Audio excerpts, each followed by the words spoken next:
Let's do this. Welcome, everybody, to the Kubeflow community call. It is July 8th, 2025. We're here to discuss a various amount of topics. We'll go through the agenda. The agenda is shared on the screen, as well as I just threw it into the Zoom Slack. First thing we want to call out is the code of conduct. So it's at the top of that document as well. But again, with the code of conduct, which make sure we're demonstrating empathy and kindness towards other people.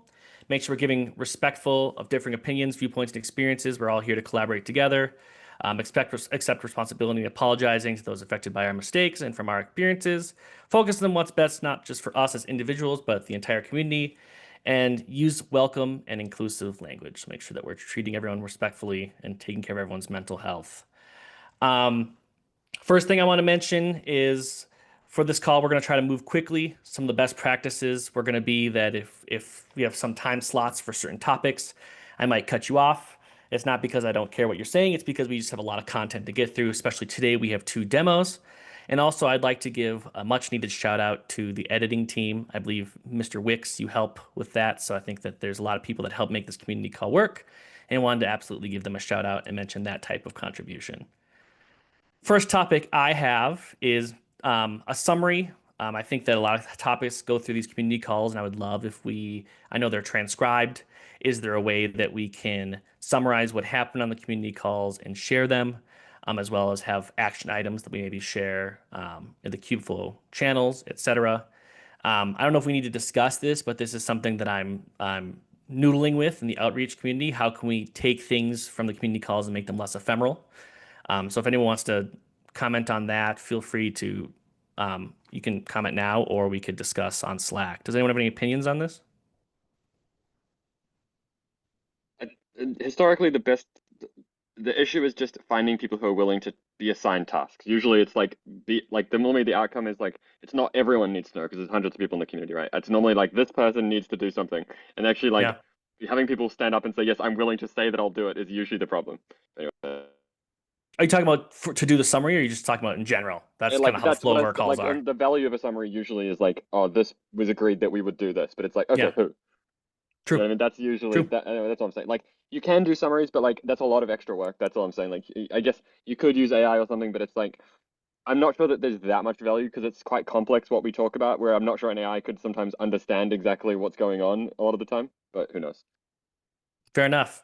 I think the goal here would be a high level. These are the things we discuss. These are the types of topics that we have in community calls to get people curious about how they can get involved, as well as have kind of the us in our maybe in the next call say, hey, these are the topics we covered. Do we need to reintroduce them, or how do we keep track of them? But I totally understand we don't necessarily need to share deep dive details on MCP in implementation, etc. Um, awesome. Does anyone want to quickly introduce themselves before we get going deeper in other topics? Can I introduce myself? Uh, Absolutely. Would love it. Hi, I'm Justin.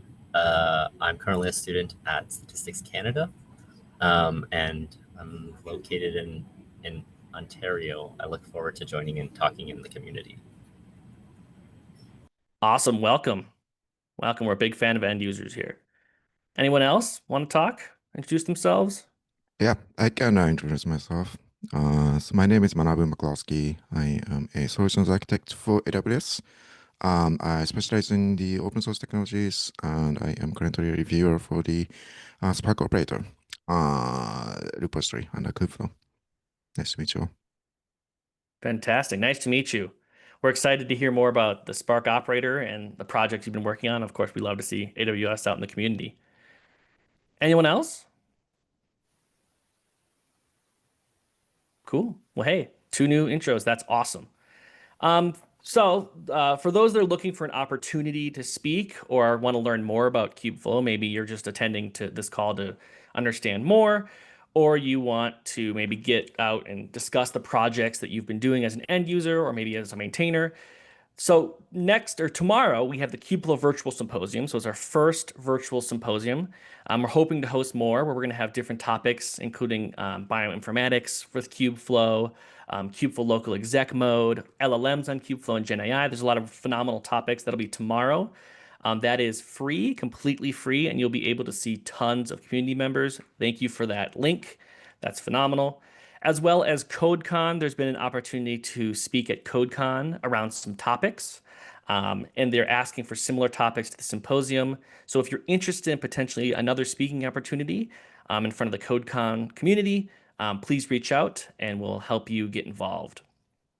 The other thing I'd like to call out is that we now have access to Oracle infrastructure, and there is an ARM effort to better support ARM images as well as ARM runners, etc. So if you are interested, maybe you're an ARM evangelist or you want to get access to that infrastructure for testing, etc.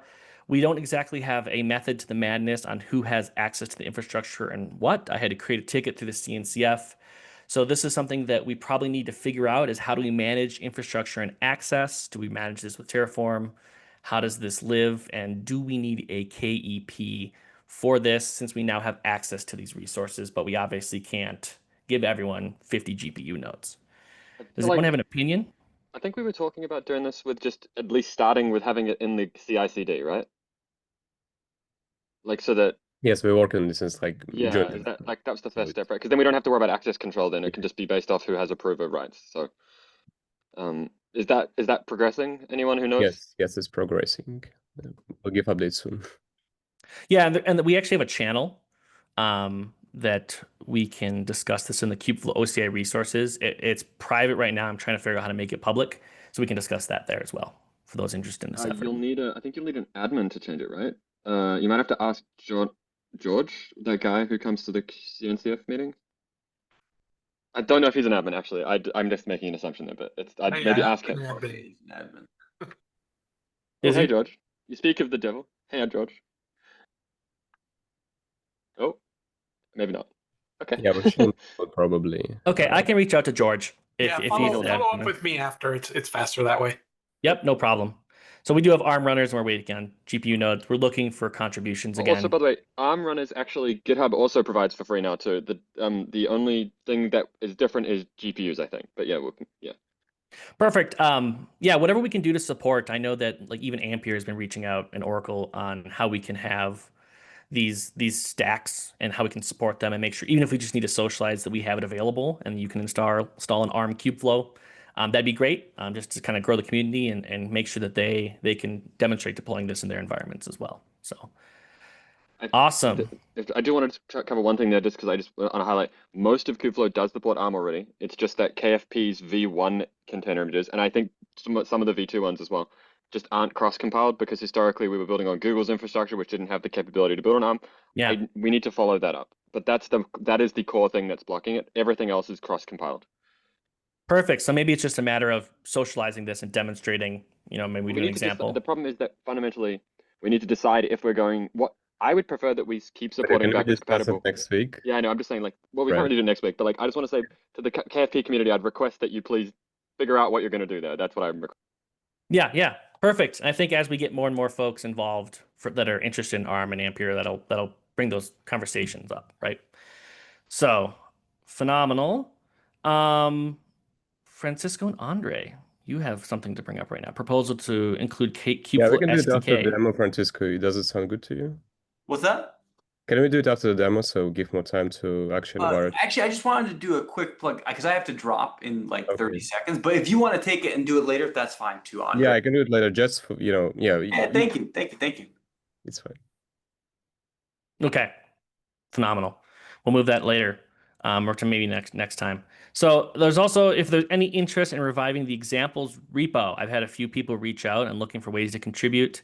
I know we have the examples repo, but now we have the outreach committee. Can we make a group that helps maintain examples, have ways to demonstrate using Kubeflow? I think it's a great way to contribute or learn using the system. We'll need to maintain it. The question is, do we need to do this with a KEP? Is that what just decide where this lives? Andre, what's the process if we want to propose this? Yeah, I think so. Let's do a cap and we can figure out. Well, reviving the example, I would push back. Like, I think if we want to revive the examples rebuilt, then like, I think the ownership is very important, right? Because many people try Yeah. to do it over the years, and whenever just find a success. So I think the cap would be something like, do we structure it as just have multiple repos for each component, have one central repo that has different folders with different owners. Because like the problem that we've always had is people just added a demo effectively and then run away and never come back. So like, Right. yeah, yeah. And so it's not that we disagree with demos. We love them. It's just that like they atrophy very quickly. That's kind of yeah. That's my concern. And an incorrect demo is sometimes worse than a no demo. 100%. And how do we, I've worked at organizations where that's production. They're demos, right? They have CI/CD to make sure they run on certain versions, and you have to pin your requirements, et cetera. So I think making sure we get this right so that we don't have users have their first Kubeflow experience be a negative experience, as well as have this potentially maintained by outreach so they know who to call if there's an issue. And it's not dependent if Joe developer accidentally leaves the community and then we're stuck with a demo we don't understand. So I think KAP is the action there. We can have a discussion and move forward there. And also, it could be a branding thing. That's one thing. It could be like community examples or something. Like we could set the expectation lower than a production. That's just one idea. Yeah. We transparent these are art of the possible. Obviously we can't spin up 600 nodes to do a full, training on a large language model, et cetera. But just to get people started, makes sense. As for that topic, we are also looking for outreach recruits and contributions. So we have the Kubeflow outreach committee. I think we're a committee. Valentine and I are the chairs. We are looking for new recruits and contributions. It's pretty flexible how you want to contribute, whether that be creating blogs, whether that would be creating potentially examples for the new repo, going out and doing talks, etc. Please join the channel. It is currently, again, this one was initially created privately. So George is another one where I'm going to want to make public so that we can have people join and see the discussions we have around Kubeflow outreach. Once we get some more contributions, we'd also like to kind of have these, just like working groups have cadences, whether that's weekly, bi-weekly, etc. We'd like to figure out how to make sure that we have the outreach channel being tracked like other working groups, etc. So, and that's all I have from the outreach committee. Now for the important part, the big deal here. We have 2 demos. I think we're going to start with the Arrow data cache, and then we're going to do the MCP server for Spark. Do these people have screens they want to share? Yeah. Yeah, go ahead, actually. Do you want to share your screen, whoever is doing this one? Yes. Yeah. Yeah. Sorry. Click the Go button. ahead. It should work if you just click the button here. Sure. 1 second. Where is it?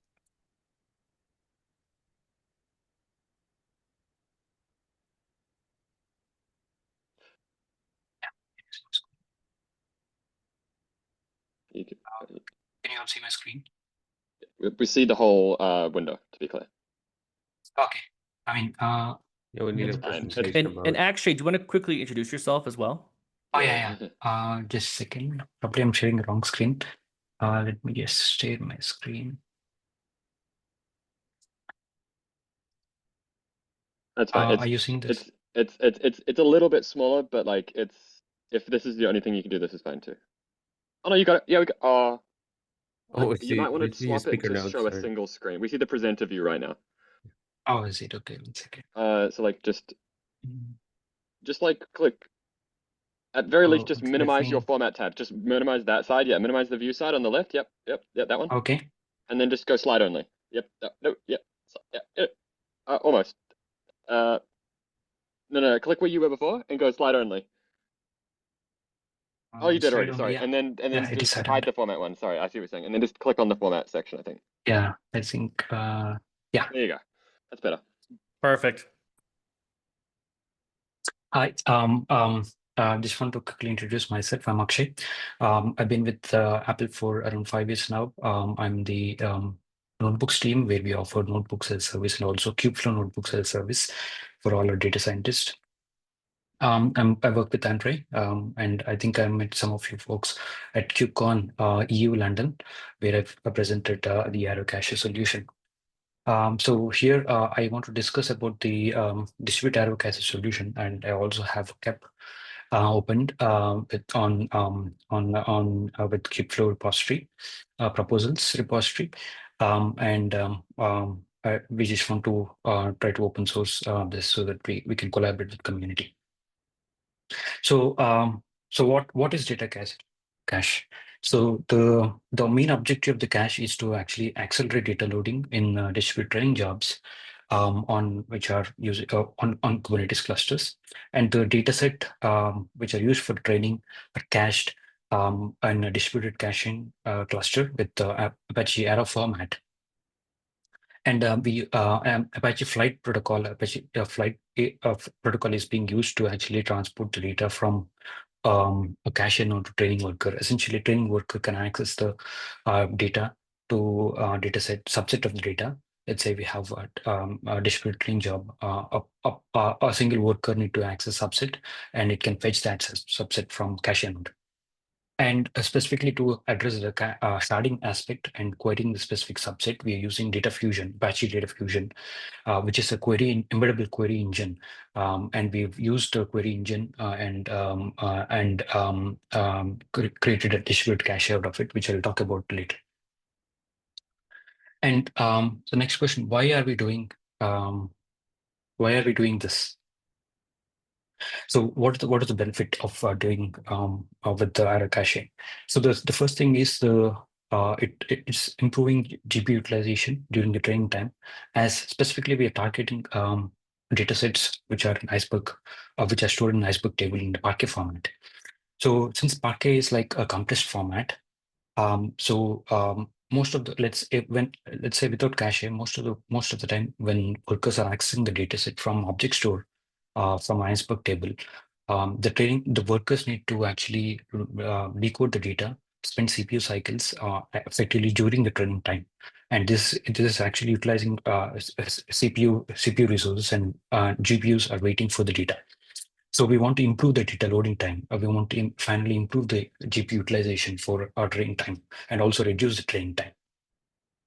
Next thing is if thinking about the distributed training scenario, the access pattern for the data set is like we have a read-only data set, immutable data set, and the query pattern is every worker need to access a specific subset.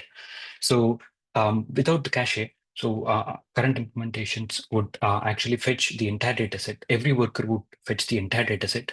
Even though they don't use the data set, it fetches the entire data set from either disk or object store and load it into memory, and then distribute the data, work on a subset of data, depending on the row count.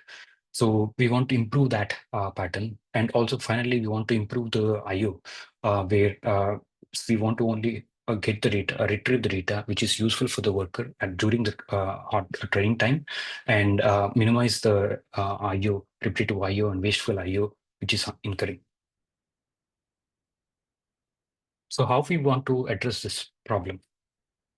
So we want to let's say we have a pipeline for any enterprise where there's some Spark jobs which are actually being used to actually do feature engineering, data engineering, and produce data sets in an Iceberg table, which is well-known problem, and which is well-known, which like well-known use case today. And now what we want to achieve is to actually use the data which is produced from a Spark job or any data analytics job to and retrieve the data set and auto share the data set. So we don't want the data engineers to know about how to actually shard the data set to improve training time, but we want to make sure that we get a data set which is in Iceberg tables and auto shard the data. So that's one key advantage. And the other advantage with the data access pattern we are seeing with the training jobs is to have random access. So let's say, because we want to have a subset of data, every worker need to access subset of data. So we want to improve the data loading by providing random access. And also we want to provide parallel access, because every worker can fetch the different subset at the same time. So we want to improve that parallel random access. And also during shuffling across different training epochs, we want to provide an easy ability to shuffle the data blocks. So this can be shuffling across the blocks, and also client libraries where we can shuffle the rows within the block itself. So this describes about the underlying architecture of the cache. So here we have a picture where we have an Iceberg table with different files, which these are the Parquet files. and we have, let's say, for example, every file has n number of rows. These are optimized. We consider it as an optimized iceberg table, and here we have cache cluster where we have head node and data nodes, two data nodes. So in this case, this particular picture describes about bootstrapping of the cache cluster. So where head node would retrieve the data from iceberg table and distribute the files, file locations to specific data nodes. Let's say in this case, two data nodes, and the three files are actually distributed based out of number of rows. And what the head node does is actually it captures the metadata, it prepares an index table to have the row count and the location of the row count. Let's say in this case, 0 to 19 rows are actually part of the data node 1. And similarly, 20 to 39 rows counts are part of data node 2. And this is like a sharding of the data. And having head node is actually having preparing an in-memory index table. And the main idea is inspired by Citus, which is a Postgres extension, and this inspired and optimized specifically to address this access pattern from dataset. So this is like, and we are using data fusion. Head node and data nodes would use data fusion to actually retrieve the data from an iceberg Parquet format and Parquet file, and decode the data into in-memory arrow format, optimized format for all the data types. It can be nested type, it can be just plain types as well.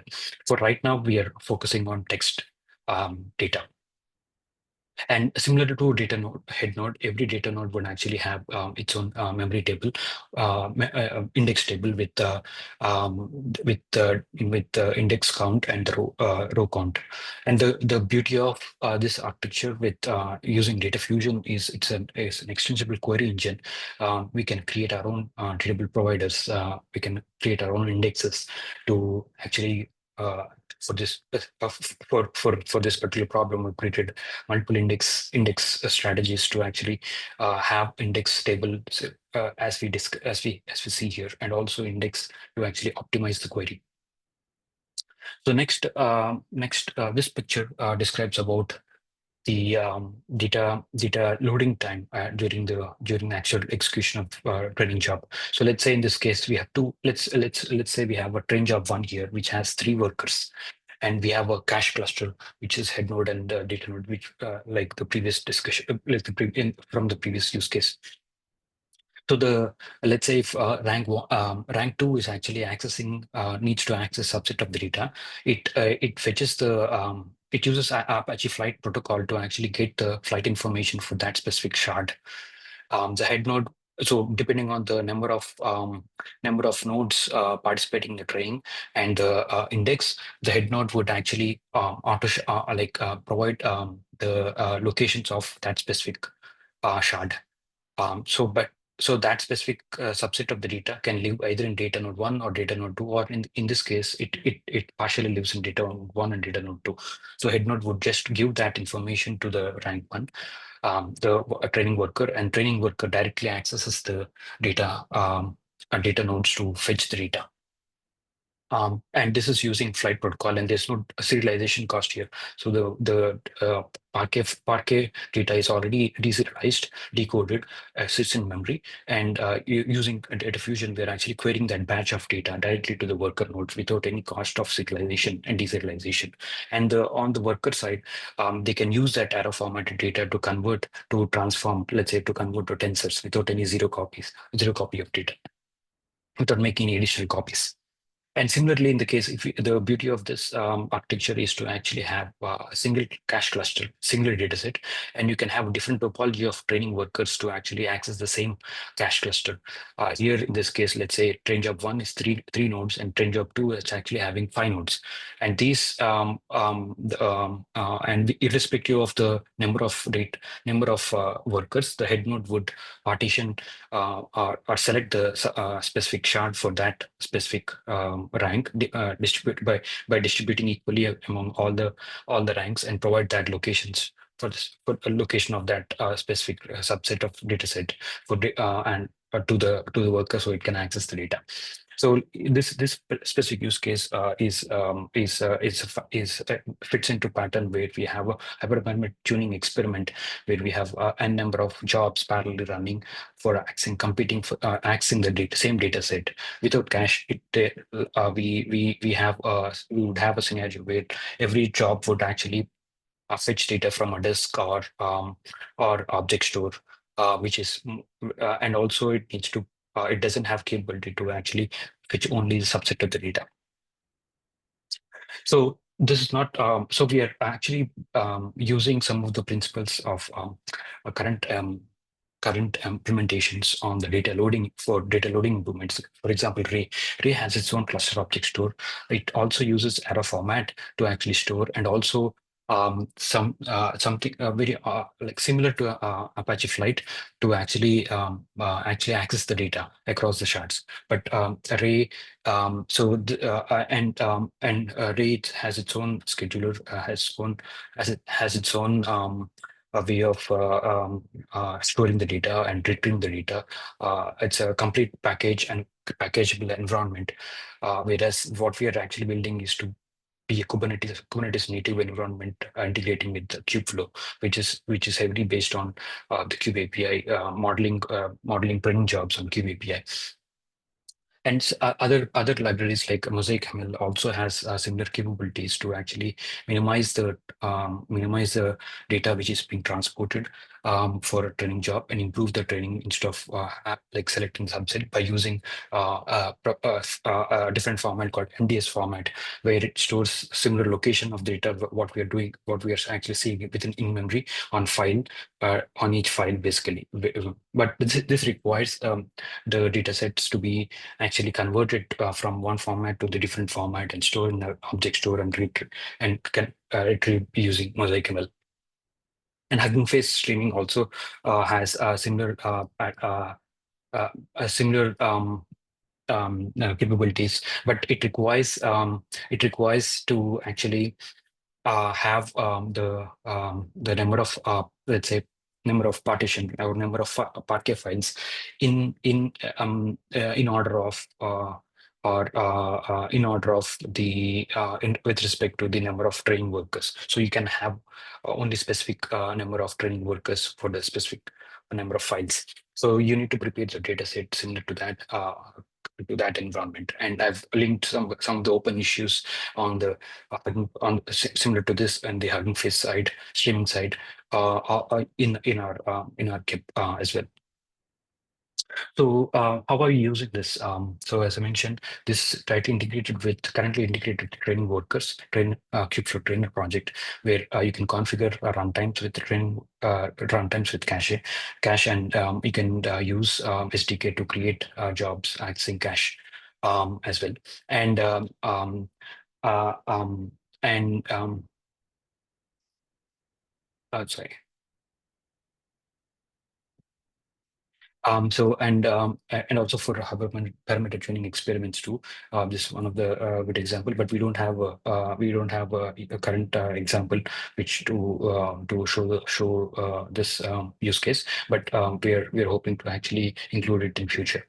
And currently, this cache is being actually deployed using leader worker set API, where we have head and worker nodes. Our head node is modeled as leader, and worker nodes are like the data nodes, and deployed on Kubernetes using as a unit using leader worker set API, and we create service objects to actually access for each training worker.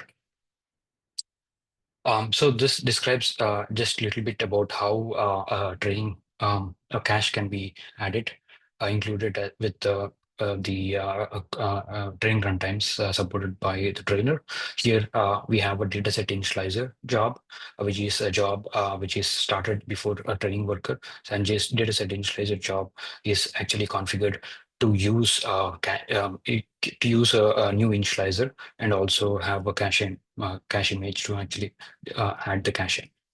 Similarly, we have other improvements to the SDK to actually have a initializer which is supporting arrow cache. So users just need to provide Currently, users just need to provide a metadata location of the iceberg table, a metadata file of the iceberg table, a location to actually retrieve the data, and use the SDK to actually initialize the cache before starting the job, and using the Brain SDK. So some of the benchmarks we have today is so we have a couple of benchmarks where we took metrics from different metric points like loading first batch, loading nth batch, processing of the batch, and what is the memory size of each worker, and what is the total training time. So we saw for, let's say, for one gig of Parquet files with Amazon Polarity dataset using 8 GPUs and 4 cache nodes. With respect to 128 batch size. So this for single epoch, we saw 2-minute improvement. Similarly, for small talk dataset, which is 4 gig Parquet files, and these Parquet files have nested format. The nested type where we have this is like prompt and system prompt and response. So with 2 million rows, so we actually saw 5-minute improvements across the training time of 2 hours, so 10%. So I think we have we have some benchmarks, but we want to do further benchmarking. Specifically, we want to open source so that we can have a community collaborate on this project and improve the runtime, specifically addressing the benchmarks, and also like right now we are actually directly accessing the iceberg data set, but we want to have a catalog support to actually go via catalogs. And also right now we are focused only on the textual data. So we want to improve further and want to explore the image data as well, similar to how image data is being used with DAFT and LandsDB, how they're using arrow format to represent this data for transformations. So we want to use the arrow format for those images, and also we want to explore that offering as well. Yeah. So I think these are the only things I have. So I want to show a demo as well, if time permits. I think I'll just quickly glance through on the client side how we want to access the data.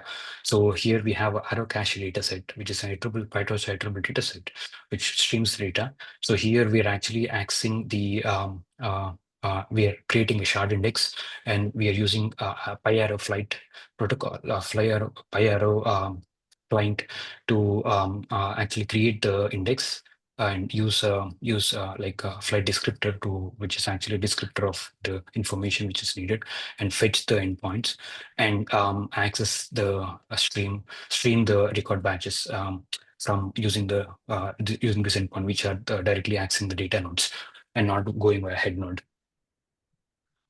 So I think I have this example also in the KEP. So if you can take a look at the KEP again as well. So it'd be good to actually helpful to actually have the feedback so that we can improve and also push this code to a framework project. Oh, Yeah, thanks. so you said this notebook is on the cap, so if someone wants to pull this, Yeah, use it, we they can? actually have recordings. So actually presented this Perfect. at KubeCon. So we Yes, and also have like the example, like part of the example, but I'll push the complete notebook as well. Yes. That's awesome. Yeah, no, we need to give some time to Vara, but any questions maybe from the community? Yeah, so the head node is that redundant? There's some redundancy behind the head node of the cache? Yes. Yes. So the using of we're using Ladybug API, and we are using head node. So we are creating with Ladybug API, we can have a replica of the entire cache cluster. So we have a different head node with a different data node, so that we can have redundancy with data as well. Gotcha. So you mentioned the data is actually encoded into tensors already. So that's Yes, not tensors. So these are encoded into arrow format. We can also we're also trying to see to actually encode how we can encode directly into tensors, but it might be actually because creating tensors would require some inputs from the user before creating tensors. So we want to see if how that would be beneficial to cache the tensors versus cache the data. So that's actually doable. It's a good question. But right now we're not caching the tensors in arrow format. We're caching the actual Parquet data in arrow format. Yeah, and like so framework can support this type of data, Ricardo, like back to your question. So it's like zero copy serialization basically. Because Gotcha. PyTorch can accept arrow tensors, which means like there is no need for us to store tensors, right? In the Okay. format. And back to your original question, this is like the architecture behind how we can replicate the cache using leader worker set and centralized Oh, data. perfect. Yeah. Gotcha. Gotcha. Awesome. And if we need, maybe if the community wants a deeper dive on this, otherwise we do have the KEP to discuss it. So if we want to go deeper, maybe that's something that that Andre and team can provide if you want to do that. Yeah, I guess like again, just next up again, feel free to propose questions to the CAP, but we would love to maybe include this in the next Kubeflow Trainer 2.1 release. So we'd love for training working group maintainers to actually give us +1 for this. And initially, as actually mentioned, we're going to put cache under Kubeflow Trainer, but the long-term goal to have this as an isolated component so other folks can also integrate. We mentioned about HPO. It can be run with HPO. It also can be integrated with other pieces, maybe use other, CRDs. Should just make it extensible. Yes, but initially be part of Kubeflow Trainer release next version. Perfect. Now let's move on to Vara. That's great. The great presentation. Really appreciate it. We want to make sure we have time to Vara. Vara, you want to take control here? Yeah, sure. Thanks, Chase. Let me share my screen. So, open screen two. You all can see my screen. Okay. Yep, we can see your screen. Okay, cool. Right. I know we only have 15 minutes. Just to give you an intro, everyone. So my name is Vara Buntu. I'm a principal open source specialist SA working with AWS, and today I have Manabu McCloskey, who is my colleague. We both are presenting this session, and this session is about Spark History Server MCP. But before I jumping in, most of you know about Kubeflow Spark Operator, and thank you, tons of thank you to the Kubeflow, the governance and the community helping us to actually run the Kubeflow Spark Operator. That actually accelerated quite a lot, and we introduced a lot of features, and that's helping a lot of users and organizations who are running Kubeflow Spark Operator. But just to add to Spark, and Spark is one of the popular big engine today that is being used across the organization to do even small data processing to complex data processing with AI and generative AI. So, but the demand for the Spark is getting more and more in a way that we are going to talk about specific to today about Spark History Server, which is part of the Apache Spark project itself. What it provides is basically, it shows you like a Grafana dashboard type. It provides all the metrics and the logs of your Spark job in a single dashboard, and multiple job executions can be seen in there. So that's like any data engineer who want to really debug the Spark job or want to look at how the job is performing, the go-to place is Spark History Server itself. So I'm just switching to Spark History Server. I think I need to hide this to this one. Just so that you know what the context around. A Spark History Server itself, it's a different repo. A lot of these organizations today who are running Spark on Kubernetes, they use Spark History Server Helm chart. They deploy that onto Kubernetes and they run along with Spark Operator. So this actually visualizes all those executions into a single dashboard. But reading this Helm chart, reading this Spark History Server, is not so easy for many folks because it has got DAG visualization, too many metrics, and sometimes the folks reach out to the expertise like senior engineers to find out how do we actually debug this issue, how do we actually read this whole Spark History Server, and now just to add that feature because of the generative AI and everything. that is coming up. What we did is we built a Spark History Server MCP server. You all heard about MCP server.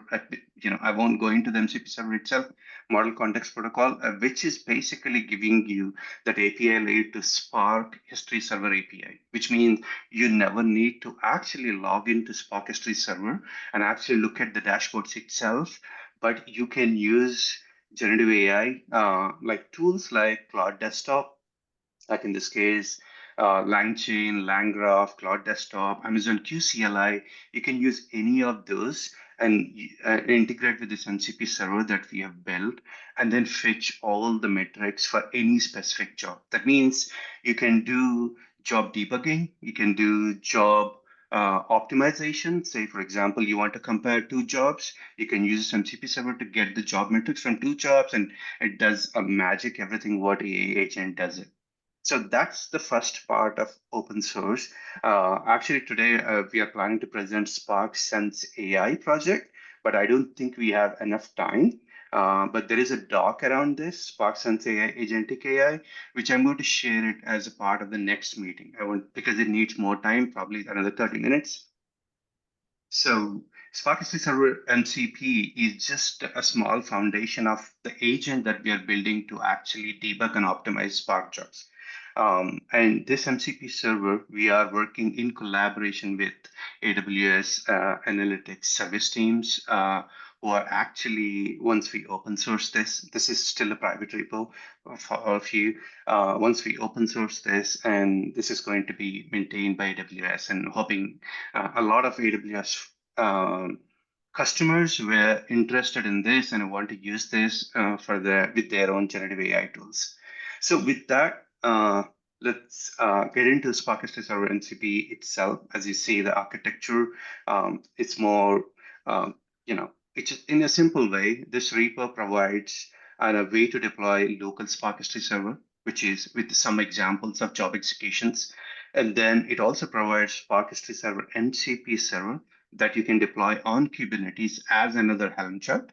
So once that is done, you can use Cloud Desktop or Amazon QCLI to actually work with that. Manabu is going to show you the demo, how this thing works. And some of the key features, the tools that it provides are these. So MCP is again set of tools, right? So and what are we exposing it? And there are some core analysis tools that we are exposing here. It's going to get application, get jobs. That means you might have Spark History Server can have hundreds of jobs, and then you only pull a couple of jobs, and it can do job comparison. Like you can pick one or two, and then tell me why my job 2 is slower than job 1. So is it using more storage, more CPU, more memory, or are the wrong JVM settings, or different JVM settings and whatnot? And it can go into the level of comparing SQL execution plans. Like Spark is all about the visualization, right? So it can even pull the raw SQL execution plans and compare the execution plans across two, and then tell you where you can improve it. And if you want to do all of that manually, it's going to take days or weeks or whatnot, and it's not easy to compare two different jobs. But with the help of these LLMs, it's way easier with this MCP server. You pull all of that, LLM will do that magic and how you control it. It has got all these tools like list application, get application details, but with that, currently these are the list of tools that are available with MCP server. But and we kind of covered most of the tools which what Spark History Server API offers today. But if you think if this is missing, once we go open source and folks can raise PR and start adding more to it. But so far, this is what it is. For production deployment, it's again, this MCP server can be deployed as a local MCP server. So which means just simple Helm install, go and deploy this, and everything is ready. It can scale horizontally. If you have, some of these organizations have at least 5 to 10 Spark History server running within Kubernetes. So this MCP server can connect to multiple history servers and then actually fetch the data for you. And moving on to the support, Hey agent, this supports local testing, Cloud Desktop, QCLI. You have seen the Amazon QCLI, and all of these examples are available on the documentation, which you can play with that. Um, and that's it. So this is pretty much the high level overview of Spark Server MCP. And Manabul, I'm going to hand over to Manabul, who's going to show you the demo with using Inspector and QCLI. Thank you very much. And stopping sharing screen. Manabul, you want to share your screen? Yeah. Let's see here. Let me share my screen. I hope you guys can see my screen. Let's see here. So, like Vera mentioned, so this is just a MCP server, so the Spark History server. And if you look at this page, we see that, hold on, we have a Spark History server running. So, like Vera mentioned, Spark History server is a just a UI and diagnostic tools for the end users to visualize their data, right? So if I were to click one of these Spark applications, you get like, some overview of information as well as, stage informations, all that kind of stuff, right? So this tells you like how long each stage took, what are the execution plans were, that kind of things. And so I already have a MCP server running. Here, this is an MCP inspector. I don't know if people are familiar with it, but it is a debugging and testing tool that you can use to essentially just locally test your MCP server and make sure everything is working. So I have a MSP server running on the local host on this port. So and then I'm just gonna connect with the streamable HTTP. But the MCP server itself does support SCD/IO or standard standard out IO as well. And if I were to connect, and it just gives you like a bunch of things that you can do, right? For example, MCP supports like resources, prompts, all that stuff. For the initial implementation, we only have tools. So if I were to click on lists, you get all these lists that Vara mentioned earlier.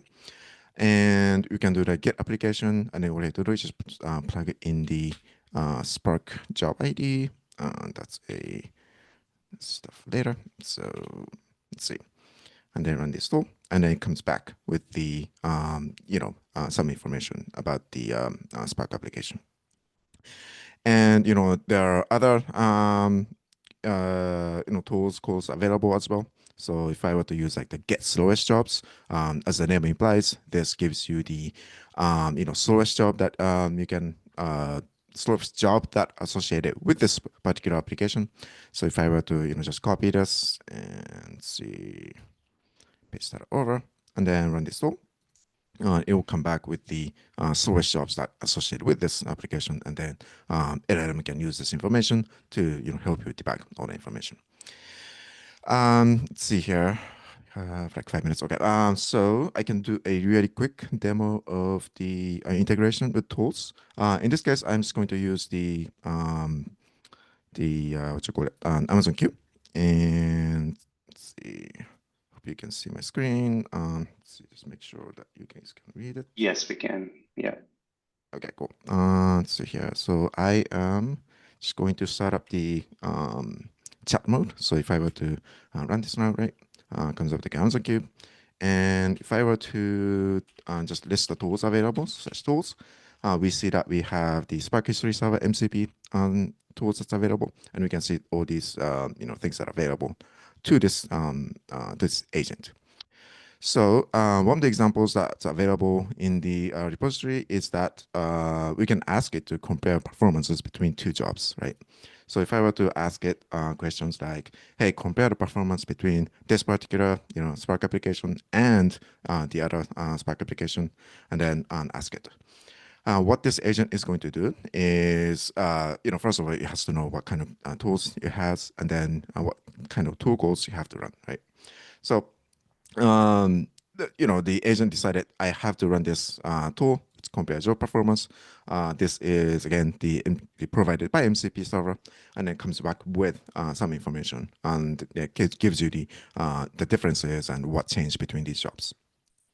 And you can obviously ask further questions if you want to ask it.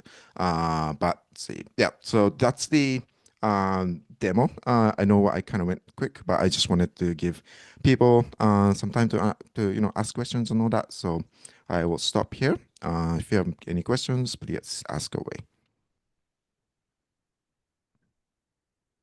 Yep, sure. Do you have anyone has any questions? And this mostly resonates to the folks who are actually using data processing with Spark. Quite useful running on Kubernetes, and you don't have to build the whole agent itself. Go on, RP. All right. Say, Hivara, Russ here. Sorry for Yeah. not being able to give video today, but this is exciting stuff. I think I'm interested to kind of get more context to understand how you foresee this being used in kind of maybe larger scale enterprise environments, because what I can see is like, typically Spark jobs tend to have a few different interesting challenges, right? I think the most obvious ones are like just getting the JVM tuned correctly in terms of memory, CPU, and then there's always the disk aspect as well when you're doing shuffles and spills and so on and so forth. So are you really targeting kind of those types of like just optimizing job use cases initially and comparing like one job ran with, a good performance profile and a timeline, and another job, you want another job to run in a similar fashion, but you're not understanding why it's not running that way? Or do you have some Yes. other use cases in mind? Yeah. So we are hoping that we can showcase the other solution we have built around it, and then we have other direct implementation that augment the entire agent workflows. But in this job we showed you the comparison, but the idea that we wanted to do with this agentic workflow is that we wanted to give it ability to debug the failure scenarios as well. So, for example, if you have a Spark application that's failing and you don't know why, it can go through like logs, Spark application information, all that stuff as well. And then we can also do the optimization that we talked about, and then give users some feedback about why it failed. And we also have, some plans on integrating with like Prometheus and agents so that, because like when you're comparing these jobs or like, debugging these jobs on Kubernetes, one thing you really want to know is, the node metrics, pod metrics, all that kind of stuff, right? So sometimes these are probably useful for the LLM to understand what's going on. So yeah, that's the plan. And I hope we can, showcase that in the next meeting.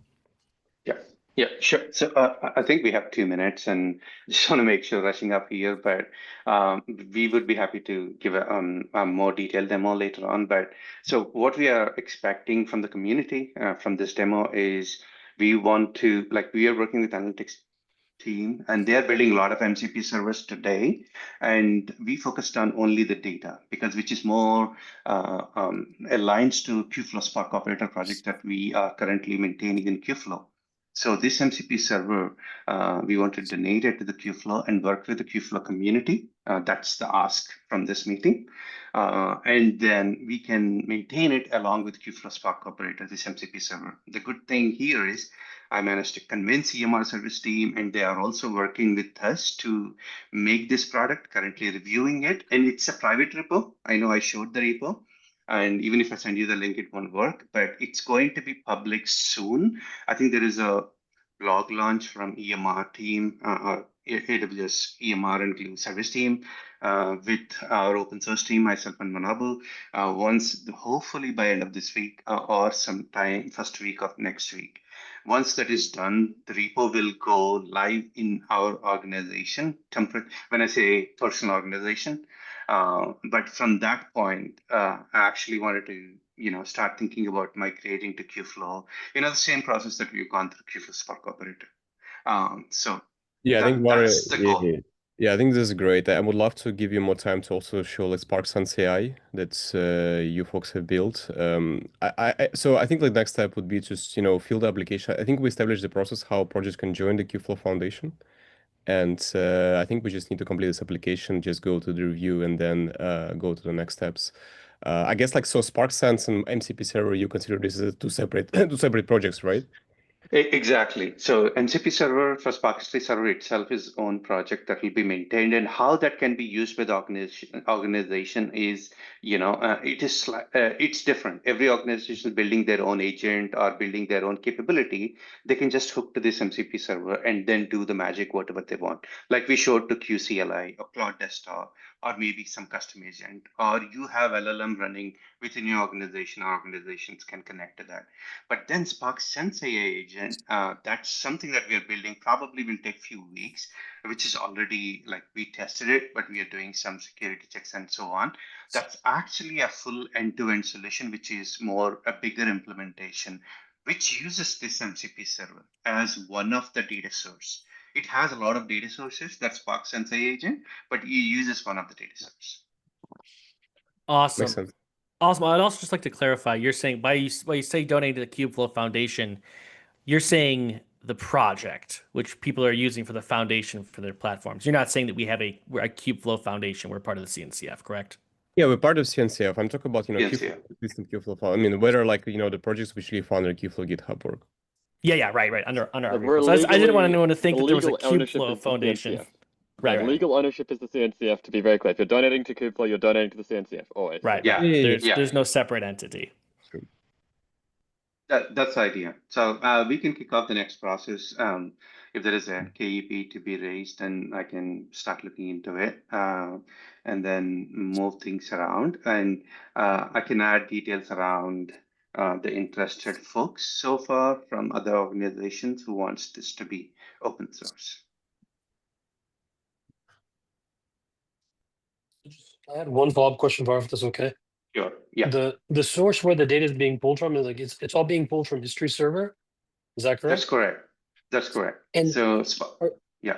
Okay. I'm just gonna ask a follow-up question related to that. So as Spark has kind of evolved into Spark 3.4 plus onwards, AQE has become a big thing. Has history server been updated like very, let's say, well along the way to expose more and more metrics? Or, but again, I think what I'm kind of getting at is that as we get to Spark 4, and the major advancements in Spark 4, if the history server is up to date, that's like a really great value, I think, to everyone involved to be able to get those metrics through the MCP pathway. Last I checked, there are a few commits on the changes in the Spark history server Apache Spark code itself. Not major changes, but I do not see it's pretty stable at the moment. It's pulling all the metrics what is required for Spark today. But if there are any other metrics which are missing or the features added in Spark 4, that's something probably we need to go through the Jira tickets. But so far, even with 4, 3.5.5, whatever the version that organizations are using, this Spark history server is doing a better job, in terms of showcasing the JVM and everything that you mentioned before. And the best part is everybody can monitor CPU and memory, right? So actually monitoring the JVM usage for these jobs is part of this Spark history server, which will give you the cost savings around, the overusage of the memory within the instances. There's a lot that history server can give that not the Kubernetes standard metrics can give you for Spark jobs. Phenomenal. That's awesome. Yeah, phenomenal. Maybe we have to have another. Is there a conversation around this? Is there a thread on the Slack, CNCF Slack as well, to continue the conversation, or maybe even have a separate a meeting for that? But I think we are out of time, so that is it. If you have any questions, please reach out to us. Reach out to those folks. And hey, and those who did presentations today, if you could put your slides in the document, that would be phenomenal, so that users who didn't attend the meeting can actually see the resources in the document as well as references to where they can discuss this more. Awesome. Well, I appreciate everyone. I appreciate the new introductions and the presentations. Thanks, everyone. Thank you. Thanks for them, guys.